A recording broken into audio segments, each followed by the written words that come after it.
হঠাৎ করে মনে করলেন আজকে আপনার একটা ছুটি দরকার একদিনের জন্য। সেই সময় আপনার কাছে কোনো ল্যাপটপ বা পিসি নেই। আপনার কাছে একটা স্মার্টফোন আছে। তাহলে হাতে না লিখে কিভাবে খুব সংক্ষিপ্ত সময়ের মধ্যে এমএস ওয়ার্ডে টাইপ করা যায় সেটা আপনাদেরকে দেখিয়ে দিব।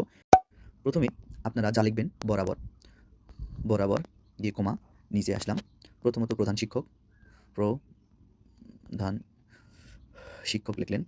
শিক্ষক, প্রধান শিক্ষক। আপনি আ আপনার বিদ্যালয়ের নাম দিলেন। ধরে নেন আমি ধরে নিলাম শান্তিপুর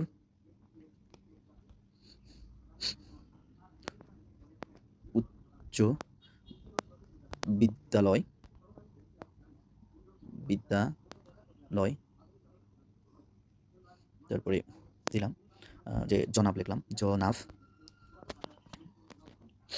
দিয়ে কমা দিয়ে নিচে একটা এন্টার দিলাম। এখানে লিখবেন বিনীত নিবেদন। বিনীত, বিনীত বানান হয়নি।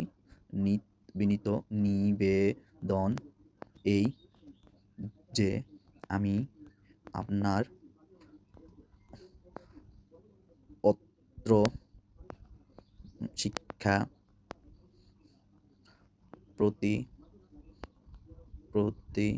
প্রতিষ্ঠানের একজন নিয়মিত ছাত্র বা ছাত্রী, যেটা লেখেন সেটাই হবে। এবং এখানে দিবেন আপনার পদবি। আপনার এখানে পদবিটা এড করে দিতে পারেন। আপনি কোন ক্লাসে পড়েন, পদবি।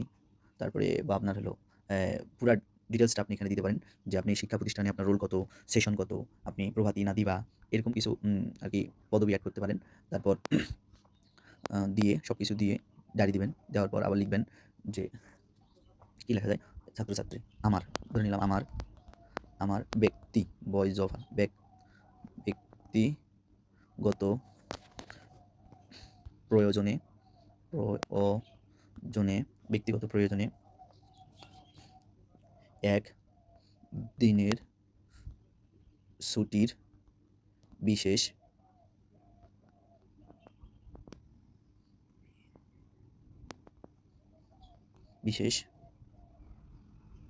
দরকার। ডায়রি। অতএব লিখবেন অ, ত, এ আর ব। অতএব দিয়ে কমা জনাবের কাছে আমার আকুল আবেদন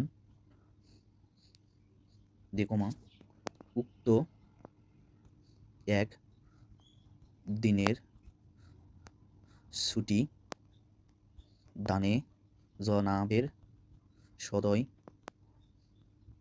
মর্জি হয়। তারপরে দিবেন ইতি। আমরা ছোটবেলা থেকে ইতি শব্দটা বেশি ব্যবহার করে আসছি। ইতি আপনার দিবেন, আপনার একান্ত অনুগত ছাত্র ছাত্রী দিলেন। তারপরে এখানে আপনার নামটা ইনক্লুড করতে পারেন। আপনার নাম দিলেন, তারপরে রোল দিবেন, আপনার নাম, তারপরে পরবর্তী সেশনে হলো রোল, তারপরে হলো আপনার শাখা দিবেন, তারপরে আপনার শ্রেণী দিলেন। এই তো আর কি বিশেষ কয়েকটা জিনিস। এখন আপনাদের দেখাই কিভাবে এটা সুন্দর করা যায়।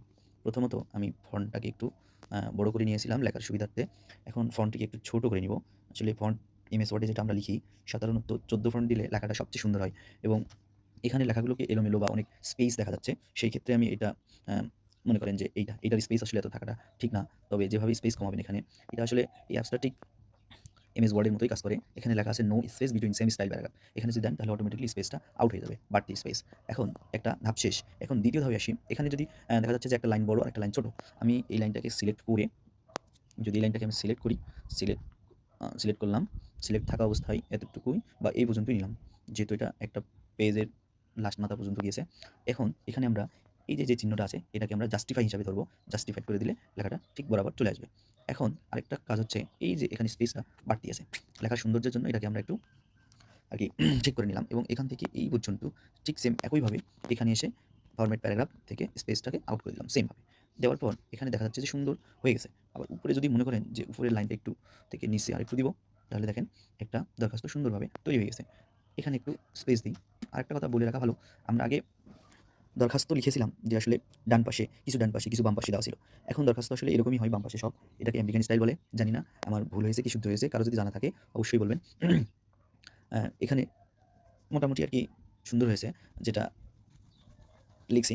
যদি আরো কিছু সুন্দর করতে হয় বা আমার কিছু ভুল হয়ে থাকে আপনারা জানাবেন।